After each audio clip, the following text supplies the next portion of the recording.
Good afternoon, everyone. See, at the outset, I would like to thank WIRC for inviting me and giving me this opportunity to share some of my perspectives on the topic of how do we integrate enterprise risk management and internal audit. There was a long introduction. That was the LinkedIn profile, and that was more for the recruiters.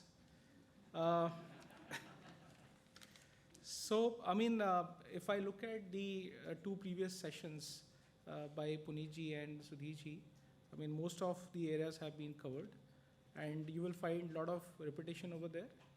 But this is the theme of these conclaves, that we need to share, divergent viewpoints, and it's a culmination of perspectives, and that is how we learn and unlearn things. Right?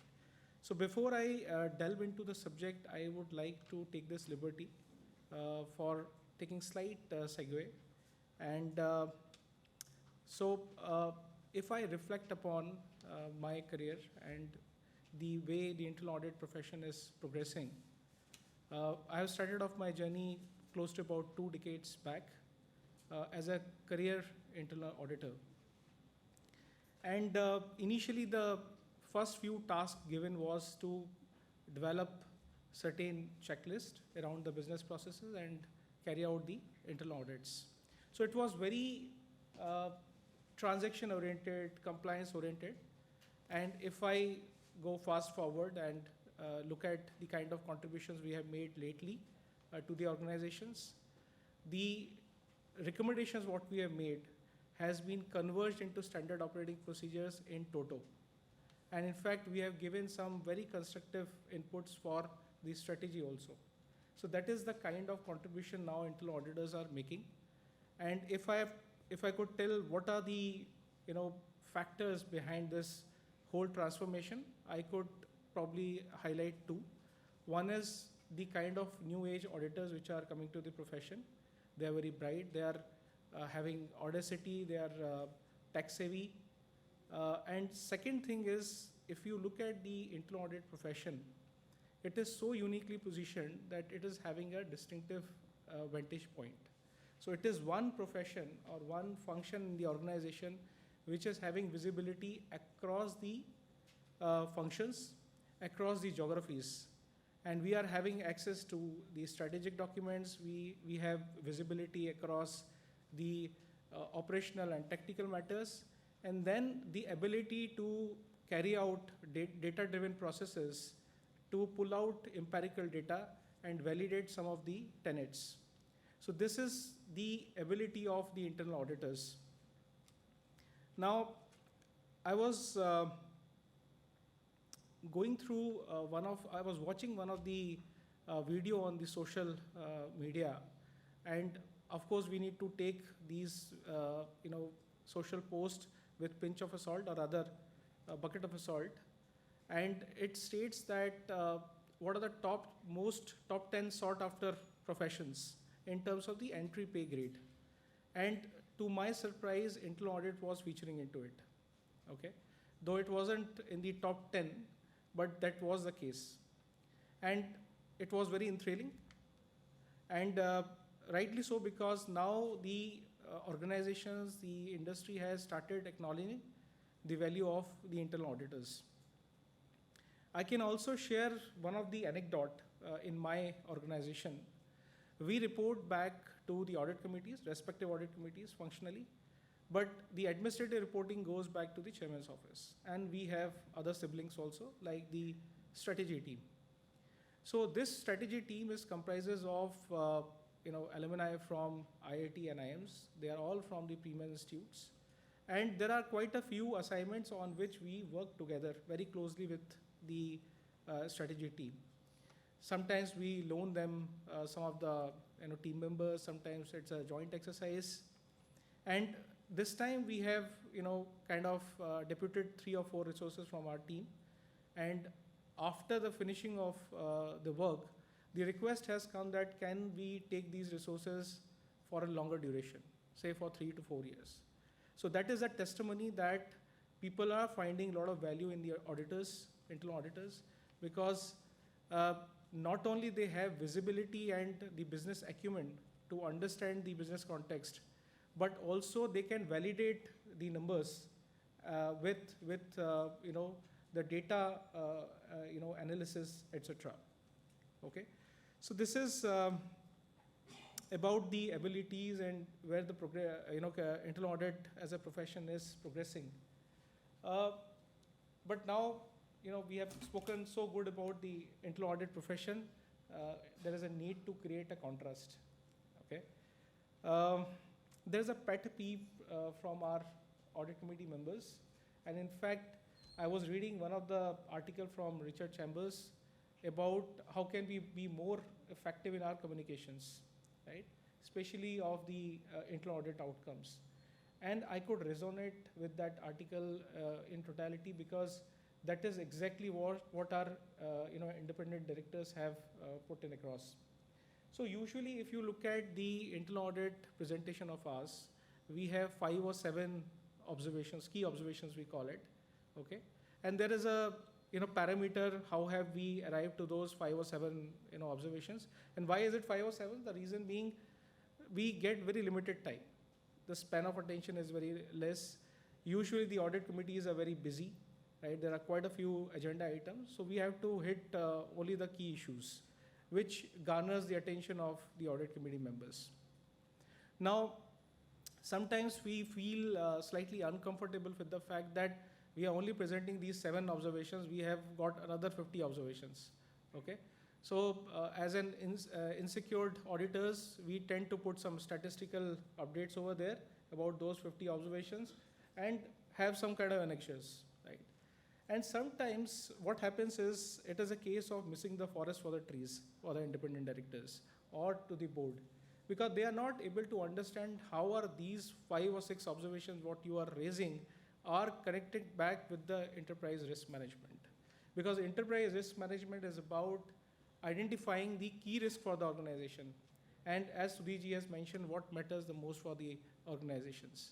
Now, ERM is talking about something else. What we are presenting is not connecting back, and that create a lot of dissonance, right? So it is very important that we look at our internal audit presentations and internal audit reports from the prism of enterprise risk management.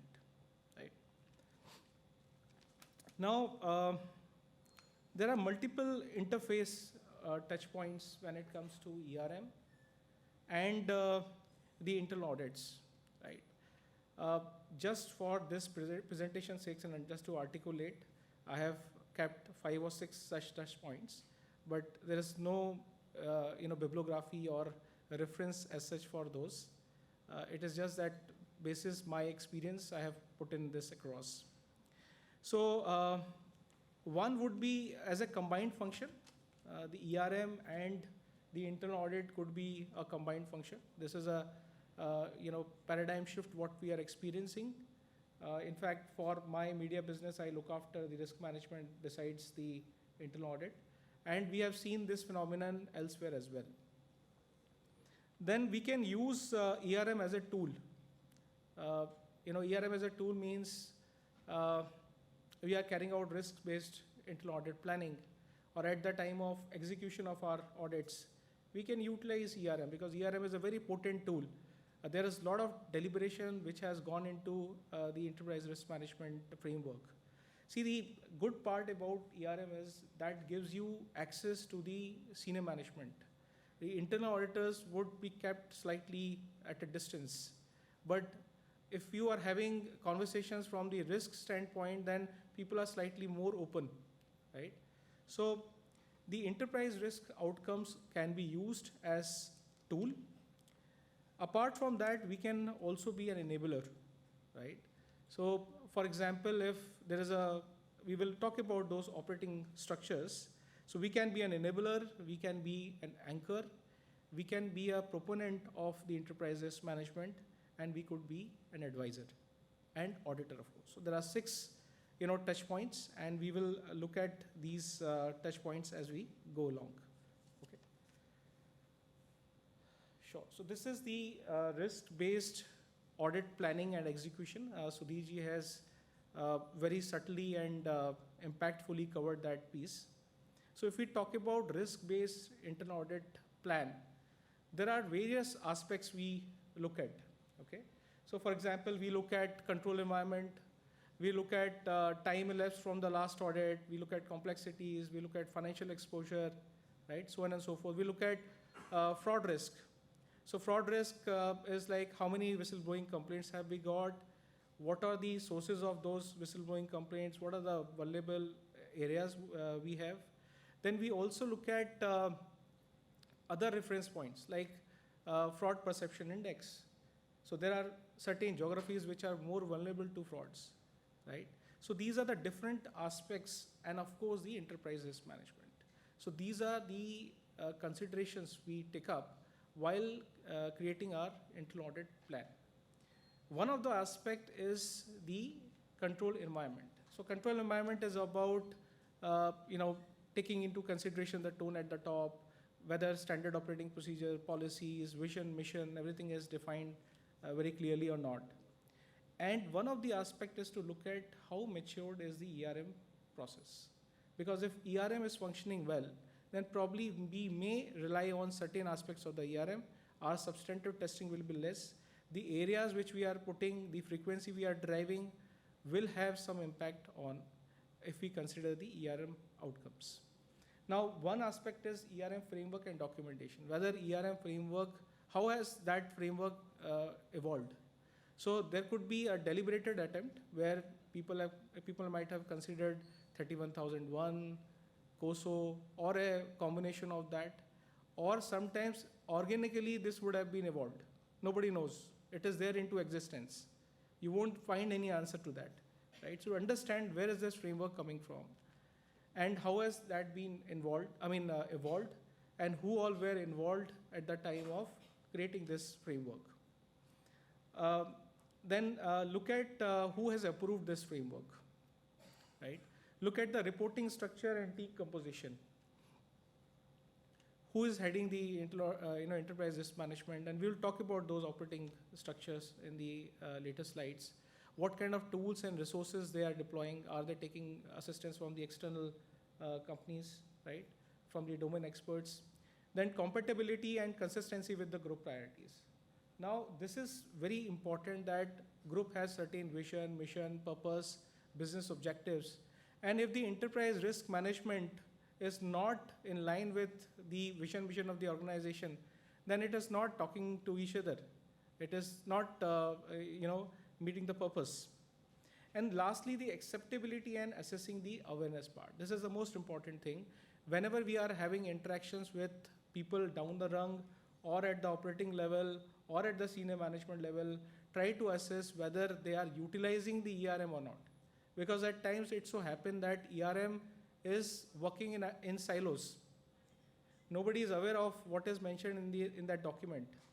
It is just customary that because there is a regulation which says that you need to have a risk committee, they are preparing some document and presenting it to the risk committee or to the senior management or to the audit committee. Now, second part is, so this is all about utilizing the ERM as a tool at the time of audit planning. Now, the second thing is we have got the plan out, we have got the frequencies out. Now we are executing the audits, right? So at the time of executing the audits also, there is a lot of planning goes into it. As people says that, the time spent on planning should be at least 30 to 40%. That's the kind of, efforts required in the planning stage, right? Execution is much easier if the planning part has been taken care of. Now at the execution stage also, we need to look at the methodology and sampling, okay?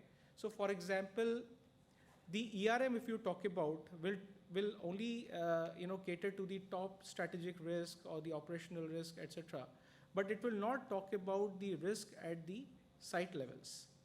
And in our audit plan, we are picking site audits also, or certain functions, right? So we need to reach out to them and try to understand, what all aspects we can cover, right? For example, if I take up a particular site, there could be very peculiar type of risks. Say ROW issues, right of way or land acquisition related issues are there. Or the water scarcity is a problem for solar panels, right? Yeah. And say, suppose a railway crossing is going nearby the site, it's an ecologically sensitive zone and so on and so forth. Right? So that is very important.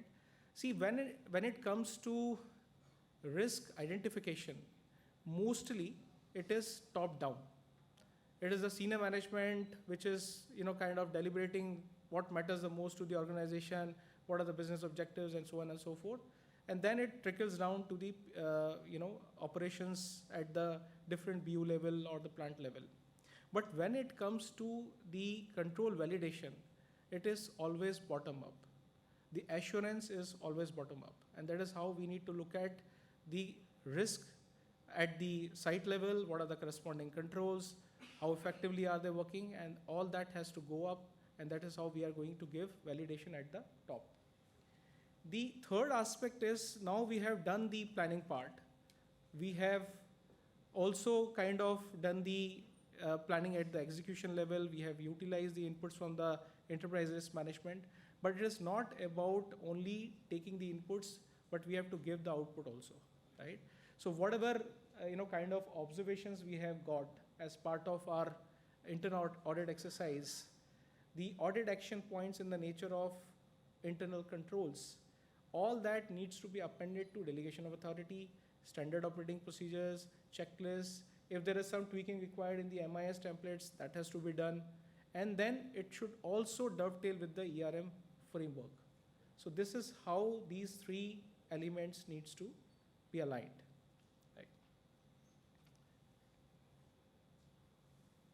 Now these are so here we have seen ERM as a tool.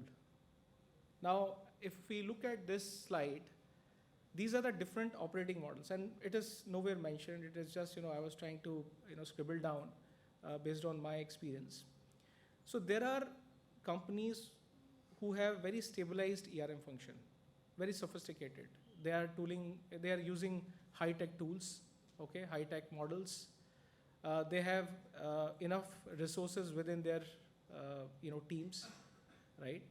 And they themselves are doing the data validation part when it comes to looking at the mitigation controls. They are collating the information, they are presenting it to the senior management, and so on and so forth. So in this case, what happens, this is another phenomenon which I have seen, or I have observed, and probably there will be contrary views to that. See, initially, there will be a lot of excitement about the enterprise risk management. A lot of euphoria will be there. There will be a lot of deliberation. The senior management are coming in, they are sharing their perspective. And likewise, the inputs would come from the audit committee also. But after 3 or 4 quarters, the excitement will fade away. And one reason is the landscape is not changing significantly. The components may change, but the basic landscape is not changing. And that is how the ERM function will start to lose steam, right? And we have also seen that there will be cut down on the resources part. The person who is heading the ERM, probably he may not get elevation, right? He will move out. So they'll be left with very, very skimpy team. So what is the role of internal auditors in that? Of course, we will use that as a tool. But beyond that, it is very important for the internal auditors to be a proponent of a risk culture. So whenever we are reaching out to different locations or different business units, whenever we are kind of interacting with the business leaders, we need to pose our questions or queries in such a way that there is a additional lens of risk management, right? So that we can maintain the inertia. So this is the second role of internal auditors, or this is the second touch point of interface between ERM and internal audit, which is the proponent case. Now there is a second type of operating model, okay, which is the limited ERM function. So within a large conglomerate like ours, we will find companies in a different stages of ERM maturity model. Okay, there are certain companies where there is a limited function. Limited function means the person who is managing the ERM function, it is not the mainstay of that person. He is having some other duty to take care of. In addition to that, he is in charge of enterprise risk management. And on a customary basis, yearly basis, they are carrying out an activity where they will identify the key risks, they will deliberate on the mitigation measures, and then they will pass it on to the business teams to take care of that. They are not even reporting or collating the facts, right? There may be different variants to that, but that is what I am referring to, the limited ERM function. Now, what is the role of the internal audit in that particular scenario? Internal auditors has to look at things holistically.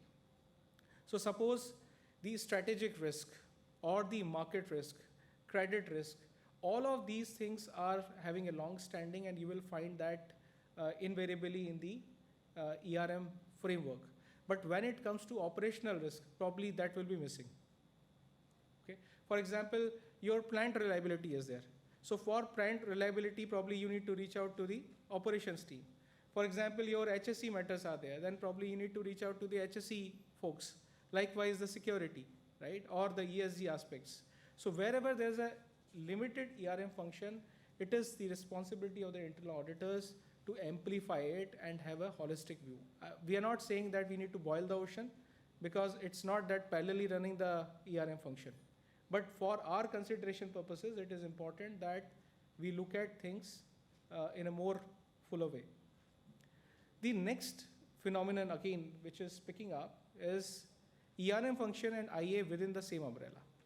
This phenomenon we have experienced in past 7 to 8 years time. It is picking up more momentum. One reason is, as I've mentioned, that eventually the ERM function will lose out on steam, and people are looking at optimally utilizing the resources, bringing in better synergies between the internal auditors and the ERM function, right? Now there are two versions of that, okay? One is the IA team as an enabler. So while the internal audit and ERM are reporting under the same umbrella, but the head of internal audit and head of risk management are separate. So they are running their own show, although there might have been certain synergies which we are talking about, but otherwise they are running parallelly, and they are reporting back to the same head of the group head, you may call it internal audit head, or maybe the ERM head, right? So in that scenario, the internal auditor's role as an enabler is to look at how can we participate in the risk identification exercise, because here we have got this opportunity to actively participate. And when you actively participate in these conversations, it is very easy for us to appreciate the business context, because a lot of additional insights will be there. People will be very open in their conversations during these workshops. So that is part number one. The second is to also give inputs in terms of what is the risk appetite, what are the key risk indicators, right? There is a lot of assumptions which goes into it, and with our empirical data, we can definitely give some value addition on that part. The second is the IA as an enabler, IA as an anchor. So in this model, the IA head and the the ERM head is the same. So quite a few companies have adopted this model. Now, a question arises, will there be any conflict of interest? The answer is probably yes or no. See, people usually interchangeably use the term head of risk management, chief risk officer, but there's a slight difference the way we perceive it. Maybe the interpretations could be different. The CRO role probably is more prominent in finance industry, banking, large conglomerates, etc., where these gentlemen are part of the decision-making process.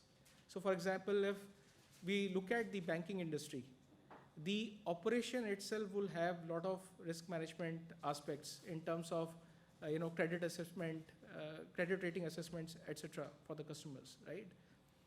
Likewise, if we talk about investment companies, which are into mergers and acquisition part, right, where the CRO role will entail, having say in the decision-making process.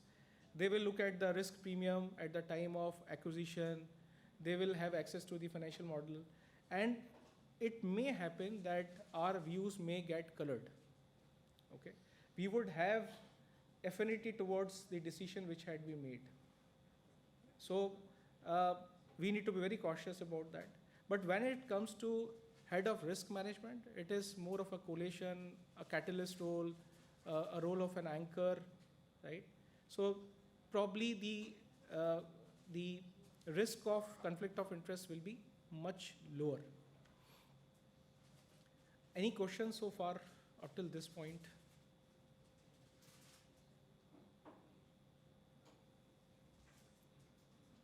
Okay, sure.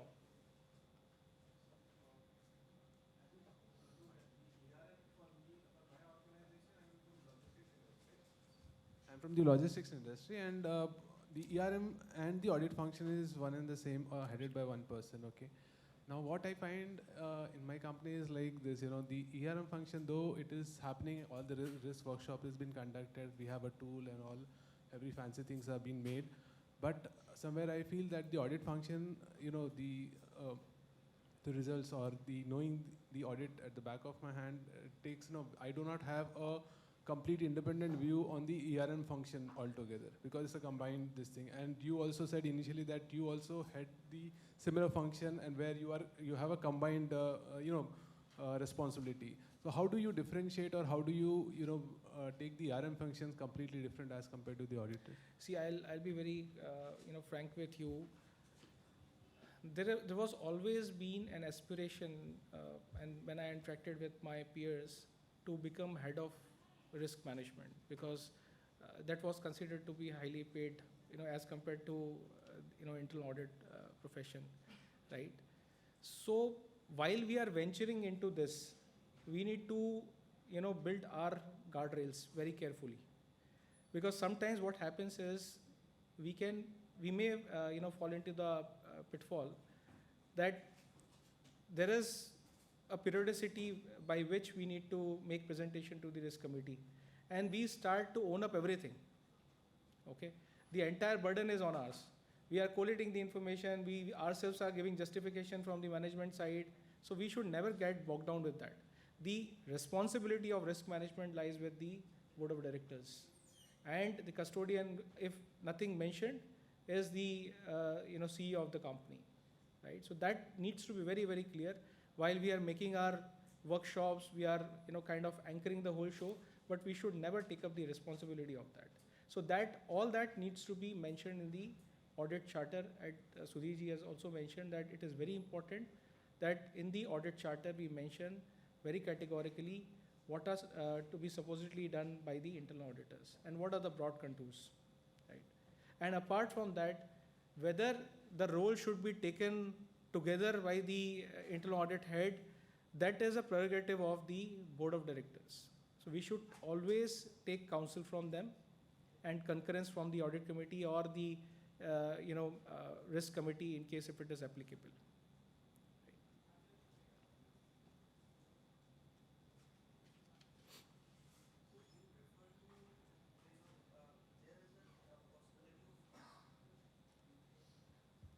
I'm Vimal Rastogi from Neo Growth Internal Audit Team. I have a question regarding you. You mentioned that there is a possibility of affinity when you have a CRO role with the internal audit as an internal auditor. So, and when you have a probably head of risk management, then you have lesser chances of persuasiveness or kind of that lesser persuasion can happen. So how do you define that affinity, like being an internal audit, that probably CRO is on our, more in our decisive role. So how can you, being an internal audit, how can we, keep ourselves away from that affinity, what you were talking about, or can you elaborate on that in that See, sense? so I think it's not a new concept. We talk about objectivity, right? So look at things from the pragmatic data standpoint, right? And not get swayed by what the narratives being given to the internal auditors if they are taking up the role of the risk managers, right? So that is very important. And there are a lot of intangibles involved. There's a lot of audit judgment which goes into it. There is no uh, one kind of specific solution to that. It is based on the experience of the internal auditor. But then we need to be very cautious and also, remind ourselves that are we becoming part of the decision-making process or not? And if so, then we need to recluse ourselves for certain audits, right? So that is very important. So probably you're referring to a complexity involved in the risk management. Suppose a certain decision has been taken by the CRO, and you are part of an internal audit team, but you are not having an understanding because there are a lot of technicalities involved. Probably in the ECL model, if I talk about, there could be a lot of technicality involved which internal audit team has a limited understanding. So exclusive, you should be, internal audit team should restrict themselves about getting involved into that, or Yes. So what it is you're not referring to. it is not the internal auditors who are drawing the ERM framework or identifying the risk. It is the divergent set of people who are helping and coming up with the laundry list of the key risks. And it is important that we are having these workshops done. And this needs to be a very divergent set of people, right? So it's a collective exercise. We are just anchoring the show. We are just a catalyst. It is not that we are the decision makers and basis our whims and fancies and our experiences, we are coming up with a laundry list of risks. That should never be the case. All right, thank you. I'm coming to that, sir. The next slide is about that. Okay. So now we have seen as a ERM as a tool, ERM as a proponent, as an enabler, as an anchor, and the next comes the audit. Okay. Where is that? Yeah, I'll pick up this slide first then. Okay. Now we have to audit the ERM function also, right?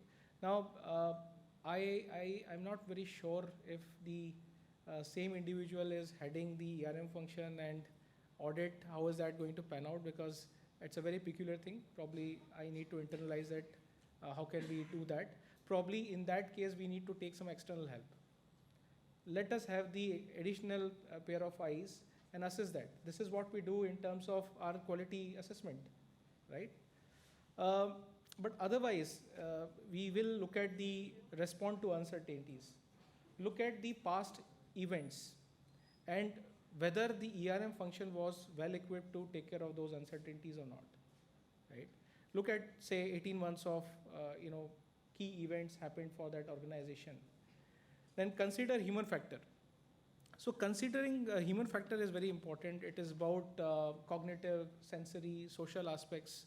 So there is a research which says that human mind is matured enough to look at the frequencies, but probabilities are relatively a new concept, right? And we are still not naturally equipped to understand the probabilities. Of course, we require certain tools and experience around that, but those aspects also we need to look at.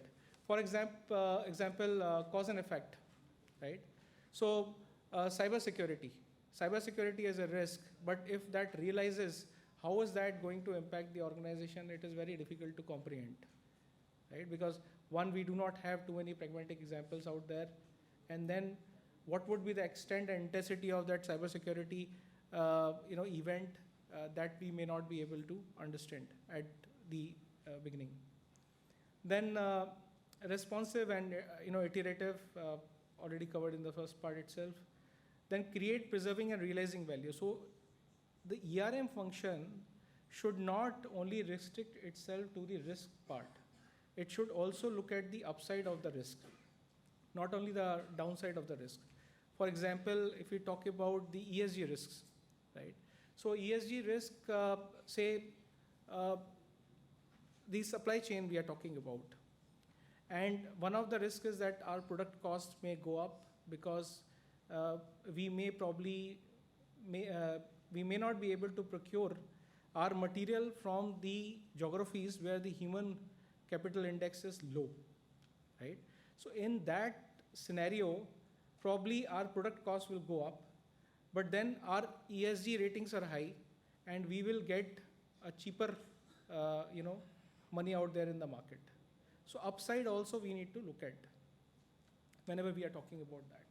Then based on data support and continual improvement. So, the organizations are using different types of models, like your Black-Scholes model or your Monte Carlo model, simulations, right? And see, certain stabilized ERM functions are using it extensively, but there's a lot of assumptions which goes into it. So as an auditor, we need to audit the assumptions, what has gone into the tool, because the way you configure it, the way it will behave, right? Based on, so comprehensibility and coverage, of course, all the risk needs to be covered. It should have adequate mitigation measures, etc., so that we can look at the residual risk. The risk appetite and threshold needs to be defined. The KRIs, the key risk indicators, needs to be defined. Threshold will come a later point of time, but if a particular issue is snowballing, then there should be risk indicators which should kind of inform the senior management to take up actions. In case the appetite is breached, then what are the actions needs to be taken up, right? So for example, say my organization says, for my annual consumption of the commodity, we will take a hedge of 70%. Now the organization has not taken the 70% hedge because the market is choppy. But have we gone out to the senior management, have we gone out to the board and taken the approval for that? Because they may have a divergent viewpoint. We may still have a conservative view on that, right? So that is very important. Operative effectiveness, disclosure and communication. So this is very important aspect. How have the validation of mitigation measures have been done, right? And in this line 1, line 2, line 3 concept will come, and we have a couple of slides on that. Then interlinkage with corporate communication, insurance, and overall BCP governance. So these are the additional dimensions. These are the other teams which are working for corporate governance aspects. For example, insurance and ERM goes side by side. Likewise, BCP is very important because there are quite a few risks which eventually dovetail with the BCP governance framework.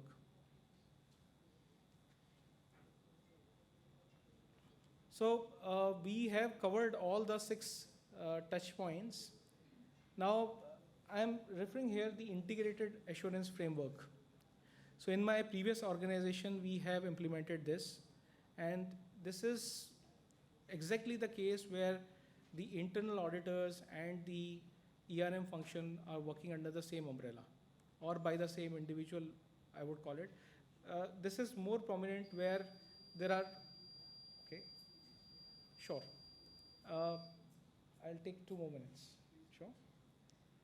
Yeah, so, So in this line 1, line 2, line 3 difference, it is on the premise of the IAA 3 lines model. The line 1 is the executive management, line 2 is the risk management, line 3 is the independent internal auditors. But line 2 is the most difficult to comprehend. And at times the lines are blur when it comes to the line 2 aspect. Because for example, line 2 could be line 1 also.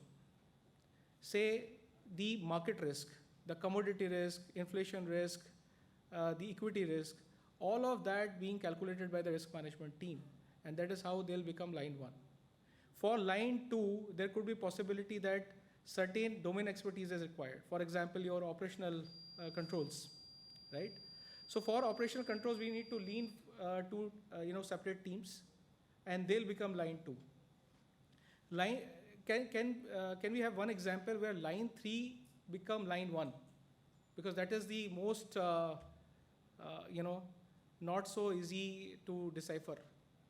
Okay, so in the interest of time, in my previous organization, my group internal audit head was part of the GHB board, okay, group holding board, and he was the one who was instrumental in identifying the top 10 risks, and one of the risks was audit risk, because they are relying so heavily on the audit. What if the audit procedures are not adequate, right? So in that case, we ourselves are giving assurance. We have to look at the composition of our teams. Do we have the right skill set? Get the quality assessment done by the third party, and that is how we are giving validation on those mitigation measures, right? Okay, this is just a snapshot of how are we going to integrate everything. I'll skip that section. Okay, this we have covered. Okay, the last part, as an advisor, okay? So this is more from the outside in view. We can also carry out a lot of benchmarking exercise. We can take help from the external firms, and we can look at where does our ERM function stands as compared to the leading practices, right? The other aspect involved over here is to look at the acquaintance aspect. So we can conduct certain trainings for the people or the business managers to create a more potent risk culture. There is two more aspects I would like to cover here before I wrap up. The first one is, see, there is an opportunity for internal auditors to improve. While we are grabbing this opportunity of integrating ERM and internal audit, we are extremely good with the qualitative aspect of the ERM, qualitative risk assessment. But when it comes to quantitative risk assessment, हमारे हाथ थोड़े तंग हैं.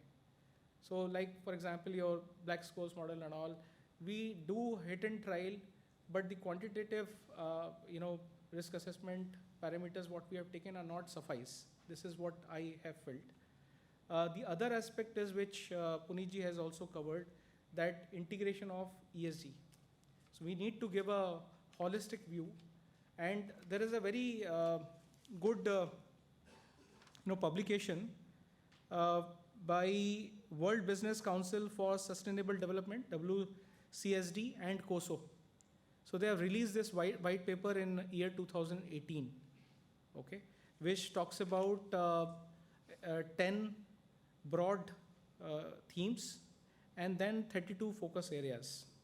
So this is extremely important that we inculcate the sustainability as part of our ERM framework, and in that we need to work very closely with the sustainability professionals, right? Because they'll have a lot of information around that. One example I'll give about ESG aspect, which Puneetji has also mentioned, that water scarcity issue which is happening in Bangalore. The entire city is reeling under a lot of pressure, but prior to 2018, in fact, Infosys has identified water scarcity as one of their key risks, and they have come up with a lot of mitigation measures. They have looked at their rainwater storage capacity. They have looked at what are the external factors which are going to impact the severity of this particular aspect. Now, this issue may exist, and this risk would have been realized for Infosys also. But in terms of responsiveness, they are much, much better equipped, right? So that's all about it. Thank you. Thanks for the patient listening. Thank you.